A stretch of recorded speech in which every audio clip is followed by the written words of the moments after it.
نبی کریم صلی اللہ علیہ وسلم نے فرمایا، ایک شخص راستے میں سفر کر رہا تھا کہ اسے پیاس لگی، پھر اسے راستے میں ایک کنواں ملا اور وہ اس کے اندر اتر گیا اور پانی پیا۔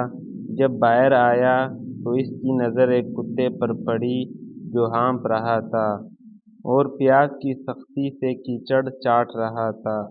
اس شخص نے سوچا کہ اس وقت یہ کتا بھی پیاس کی اتنی ہی شدت میں مبتلا ہے جس میں تھا، چنانچہ وہ پھر کنویں میں اترا اور اپنے جوتے میں پانی بھر کر اس نے کتے کو پلایا۔ اللہ تعالیٰ کے ہاں اس کا یہ عمل مقبول ہوا اور اس کی مغفرت کر دی گئی۔